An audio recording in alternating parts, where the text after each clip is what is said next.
வணக்கம். இது ஐபிஎஸ் தமிழின் இன்றைய அதிர்வு. இன்றைய நாளும் மிக முக்கியமான ஒரு விடயம் தொடர்பாக பேசப் போகிறோம். குறிப்பாக உலகத்திலேயே அச்சுறுத்தல் மிக்க நாடுகளினுடைய பட்டியலிலே உலகமே அச்சத்தில் இருக்கக்கூடிய ஒரு நாடு ஸ்டேலினுடைய எந்த விதமான நடவடிக்கைகளையும் உலகத்தினுடைய நாடுகள் வாயளவிலே கண்டித்தாலும் ஸ்டேலின் மீது கை வைப்பதற்கு உலக நாடுகள் ஒட்டுமொத்தமாக பயந்து கொண்டிருக்கக்கூடியதற்கான காரணம் ஒன்று இருக்கிறது. நிச்சயமாக சொல்லிக்கொள்ள வேண்டுமாக இருந்தால் ஏன் என்று ஸ்டேலை பற்றி பேசுகிறோம் என்று சொன்னால், கடந்த காலங்களிலே மிகப்பெரிய அளவிலே பலஸ்தீனத்தின் மீது காசா மீது தாக்குதல்களை நடத்தி இருக்கக்கூடிய ஸ்டேல் பற்றி பல்வேறு கருத்தாளர்கள் இருந்தாலும் இப்போது ஒரு விடயம் பேசப்பட வேண்டியதாக இருக்கிறது. அதாவது ஸ்டேலினுடைய அணு ரகசியங்களை ஈரான் திருடிவிட்டதாக ஒப்புக்கொண்டிருப்பதான ஒரு செய்தி இருக்கிறது. ஆகவேதான் இந்த நாளிலே நாங்கள் இன்றைய நாளில் பேசப்போகிறோம். மிக காத்திரமான ஒரு விடயமாக கூட இருக்க போகிறது.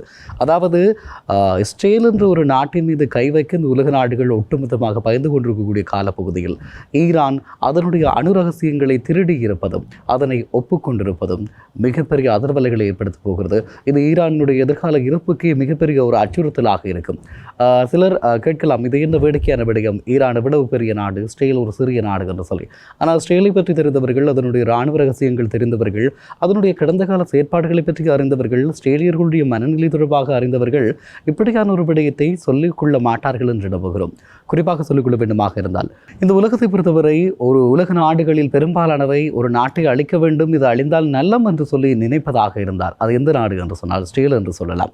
அதேபோல உலகத்திலே 15க்கு அதிகமான நாடுகள் இந்த நாட்டை எப்படியாவது அழித்துவிட வேண்டும் என்று சொல்லி கங்கணம் கட்டி செயற்படுகிறது என்று சொன்னால் அதுவும் ஸ்டேல் தான். ஆக ஏன் ஸ்டேலுக்கு எதிராக இவ்வளவு வன்மத்தோடு இந்த உலக நாடுகள் இருக்கிறது என்று ஒரு கேள்வி இருக்கிறது. ஆனால் எவ்வளவு வன்மம் இருந்தாலும், எவ்வளவுதான் கோபம் இருந்தாலும், பலஸ்தீனத்தை தகர்த்து கொண்டிருக்கிறது, காசாவிலே மக்களை இந்த அளவுக்கு கொடுமைப்படுத்திக் கொண்டிருக்கிறது, மிகப்பெரிய போர் முயற்சிகளை மேற்கொண்டு கொண்டிருக்கிறது. ஆனால் உலக நாடுகள் ஒவ்வொன்றும் பார்த்து கொண்டிருக்கிறது. ஸ்டேலின் மீது கை வைக்க முடியாமல் இருப்பதற்கு காரணம் என உலகளவிலே ஆயுத வல்லரசுகளாக தங்களை வெளிக்காட்டக்கூடியவர்கள், அழித்தொழிப்பு செய்யப்படுகின்ற நாடுகளினுடைய ஆதரவாளர்களாக நண்பர்களாக இருக்கக்கூடியவர்கள் கூட ஸ்டேலின் மீது கை வைக்க பயந்து கொண்டிருப்பதற்கான ஒரு காரணம் இருக்கிறது. அது என்ன என்பது தொடர்பாகத்தான் இன்றைய நாளில் நாங்கள் பார்க்க போகிறோம். குறிப்பாக சொல்லிக்கொள்ள வேண்டுமாக இருந்தால், இந்த ஸ்டேல் என்று சொல்லக்கூடிய ஒரு நாடு சில காரணங்களுக்காக தன்னுடைய யுத்த நகர்வுகளை மேற்கொள்ளும். ஒன்று தன்னை தற்காத்துக் கொள்வது, இன்னும் ஒன்று ஸ்டேலை விஸ்தரிப்பது, இன்னும் ஒன்று ஜெருசலேமிலே ஆலயம் அமைப்பது. இந்த 3 காரணங்கள் அவர்களுக்கு மிக முக்கியமானதாக இருக்கிறது. அதே சமய நேரத்தில் ஒரு விடயத்தை சொல்லிக்கொள்ளலாம், எந்த சந்தர்ப்பத்திலும் ஒரு போருக்கு வலிந்து செல்வது ஸ்டேலினுடைய நகர்வு அல்ல. இன்னும் ஒரு நாடு தாக்க அதை வைத்து அந்த நிலையை அடித்து பிடிப்பது தான் இந்த ஸ்டேலினுடைய வழக்கமாக இருக்கிறது. குறிப்பாக சொல்லிக்கொள்ள வேண்டுமாக இருந்தால், அக்டோபர் மாதம் 7ஆம் தேதி ஹமாஸ் இஸ்ரேலின் மீது நடத்திய தாக்குதல் உங்கள் எல்லோருக்குமே ஞாபகம் இருக்கும். ஆகவேதான் இந்த விவகாரத்தை குறிவைத்து இப்போது ஹமாஸை முழுமையாக அழித்து காசாவை கைப்பற்றி பலஸ்தீனர்களை அழித்து கொண்டிருக்கிறது ஸ்டேல். இந்த திட்டத்திற்கு, இந்த யுத்தத்திற்கு ஹமாஸ் வைத்திருக்கக்கூடிய பெயர் ஆபரேஷன் அல் அக்ஸா பிளட் என்று சொல்லி ஒரு பெயர் வைத்திருக்கிறது. அப்படியாக இருந்தால் அவர்கள் ஆரம்பித்ததை இவர்கள் முடித்து வைக்கப் போகிறார்களா என்ற ஒரு கேள்வி மிகப்பெரிய ஒரு கேள்வியாக இருந்து கொண்டிருக்கிறது. அவர்களுடைய மிக முக்கியமான நோக்கங்களில் ஒன்றாக இருக்கக்கூடிய ஜெருசலேம் ஆலயம் அமைக்கப்பட வேண்டுமாக இருந்தால் அந்த இடத்தில் இருக்கக்கூடிய அல் அக்ஸா பள்ளிவாசல் இடிக்கப்பட வேண்டும், அகற்றப்பட வேண்டும். அதற்கான முனைவுகளுக்கான ஆரம்பத்தை ஹமாஸ் ஏற்படுத்தி விட்டதாக என்ற ஒரு கேள்வி இருந்து கொண்டிருக்கிறது.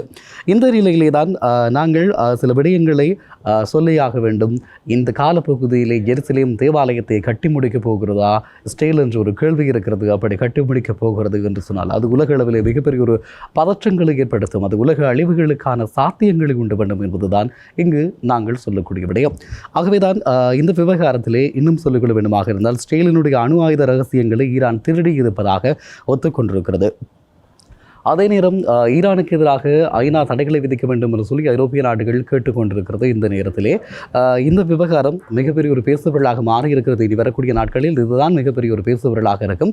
ஸ்டேலினுடைய எதிர்வினைவுகளும் இதனுடைய தாக்கங்களும் பல்வேறு விதங்களில் பல்வேறு கட்டுப்பாடுகளை ஏற்படுத்தப் போகிறது என்பது ஒரு குறிப்பிட்டு சொல்லக்கூடிய ஒரு விடயமாக இருக்கிறது. ஸ்டேலினுடைய அணுவாயுத தொகுப்புகளில் இருந்து ரகசியங்களை வெளியிட இருக்கிறோம் என்று சொல்லி ஈரான் எச்சரித்திருக்கிறது. காரணம், ஸ்டேலும் இந்த தடைகளை வலியுறுத்தி இருக்கக்கூடிய நிலையில் ஸ்டேலை அச்சுறுத்துவதாக இந்த தகவலை வெளியிட்டிருக்கிறார்கள். சர்வதேச அணுசக்தி அமைப்பு ஸ்டேலினுடைய அணு ஆயுத திருட்டின் ஒப்புதல் வாக்குமூலம் இது என்று சொல்லி ஒரு கருத்தை சொல்லியிருக்கிறார்கள். ஸ்டேலினுடைய ரகசியங்கள் கசிந்திருப்பதாக சொல்லப்படுகிறது. இது தொடர்பாக ஈரானுடைய உளவுத்துறைக்கு வேவு பார்த்ததாக 2 இஸ்ரேலியர்கள் கைது செய்யப்பட்டிருக்கிறார்கள். அதே நேரத்தில் ஈரானுடைய உளவுத்துறை அமைச்சர் ஆவண தொகுப்புகள் மிக உண்மையான முக்கியமான தொகுப்புகள் எங்களிடம் இருக்கிறது, அதனை கொஞ்சம் கொஞ்சமாக நாங்கள் வெளியிடப் போகிறோம் என்று சொல்லியிருக்கிறார்.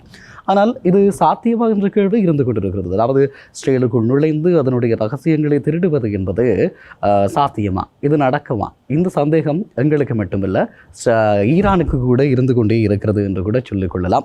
ஆகவே தான் இந்த விவகாரம் மிகப்பெரிய ஒரு பேசுபொருளாக மாறும்.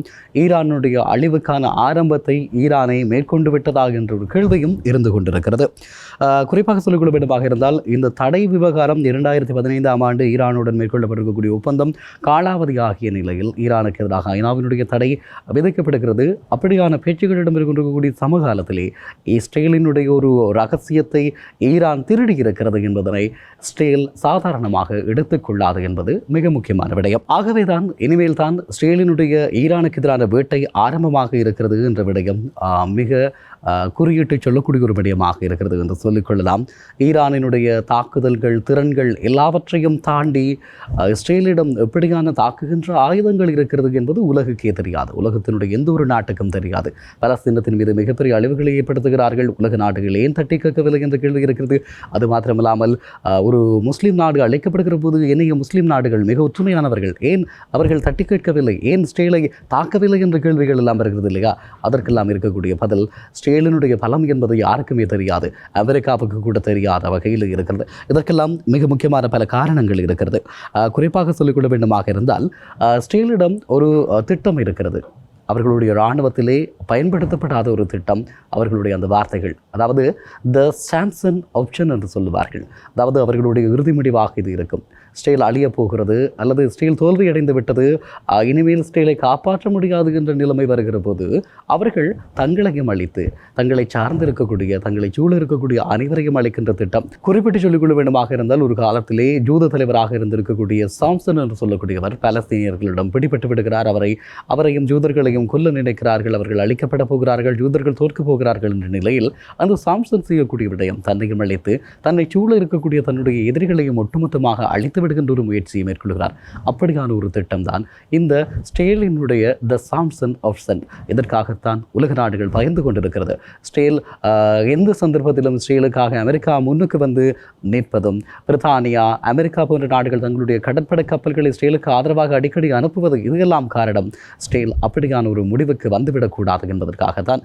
ஆனால் ஸ்டேலை பொறுத்தவரை அப்படியான ஒரு முடிவுக்கு வந்திருக்கிறது என்பது உங்களுக்கு சொல்லிக்கொள்ளக்கூடிய ஒரு விடயமாக இருக்கிறது. குறிப்பாக சொல்லிக்கொள்ள வேண்டுமாக இருந்தால் கடந்த ஜோன் கிப்பூர் யுத்தத்தின் போது ஒரு தோல்வியினுடைய விளிம்புக்கு சென்றிருந்தது ஸ்டேல்.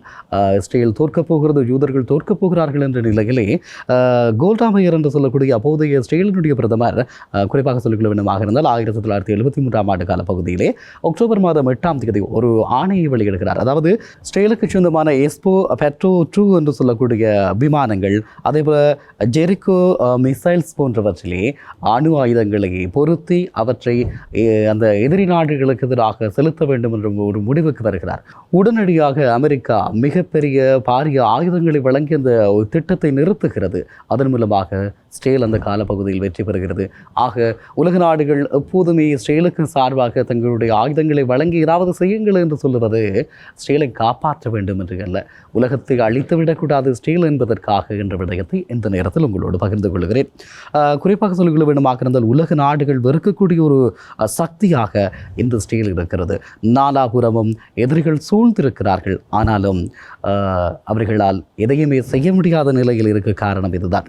குறிப்பாக இன்னும் சொல்லிக்கொள்ள வேண்டுமாக இருந்தால் இந்த ஸ்டேலை பொறுத்தவரை 400க்கும் அதிகமான அணுகுண்டுகள் இருப்பதாக சொல்லப்படுகிறது. அவற்றை காவி வீசக்கூடிய உலகின் தலை சிறந்த விமானங்களை தன்னகதை வைத்திருக்கிறது ஸ்டேல். அது மாத்திரமில்லாமல் 1300 கிலோகிராம் எடை இருக்கக்கூடிய அணுகுண்டுகளை காவி சென்று 5000 கிலோமீட்டர் ஒலிவேகத்திலே பயணிக்கக்கூடிய ஜெரிகோ 3 என்று சொல்லக்கூடிய கண்டம் விட்டு கண்டம் பாய்கின்ற ஏவுகணைகளும் இவர்களிடம் இருக்கிறது ஏராளமாக என்ற விடயத்தையும் சொல்லிக் கொள்ளலாம். ஆகவேதான் உலகத்திலே இருக்கக்கூடிய நாடுகள் ஸ்டேலின் மீது படையெடுக்க தயங்குவதற்கான ஒரு காரணமாக இது இருந்து கொண்டிருக்கிறது. இந்த நிலைமையில் இப்போது இஸ்ரேலினுடைய அணு திட்டத்தின் மீதான ஒரு கசிவை ஏற்படுத்தி இருக்கிறது. அவர்களுடைய அணு ஆயுத திட்டங்களை ஈரான் களவாடி இருக்கிறது என்கின்ற போது இஸ்ரேல் எந்த விதமான நகர்வுக்கு செல்லப் போகிறது என்ற ஒரு கேள்வி இருக்கிறது. இந்த நேரத்திலே மிக முக்கியமான ஒரு விடயம், இஸ்ரேல் உலக நாடுகளைப் போல பயமுறுத்தி கொண்டிருக்கிறது, தங்களிடம் அணு ஆயுதங்கள் இருக்கிறது என்று சொல்லி பலர் கேட்கலாம். உண்மையிலேயே இஸ்ரேலிடம் அணு ஆயுதங்கள் இருக்கிறதா என்று சொல்லி இதற்கு சாதகமான சில சாத்தியமான விடயங்களை சொல்லிக்கொள்ள வேண்டுமாக இருந்தால், இஸ்ரேலினுடைய முதல் பிரதமர் உங்களுக்கு தெரியும், டேவிட் பென் கூரியன் என்று சொல்லக்கூடியவர். அவர் ஒரு விடயத்திலே கவனமாக இருந்தார். அதாவது இனிமேல் யூதர்கள் இந்த உலகத்தில் அழிக்கப்படக்கூடாது, அதற்கான முயற்சிகளை நாங்கள் மேற்கொள்ள வேண்டும் என்று சொல்லி. அந்த காலத்திலே யூதர்கள் இஸ்ரேலியர்கள் கூட அதனை ஏற்றுக்கொள்ளாத ஒரு சூழல் இருந்தது.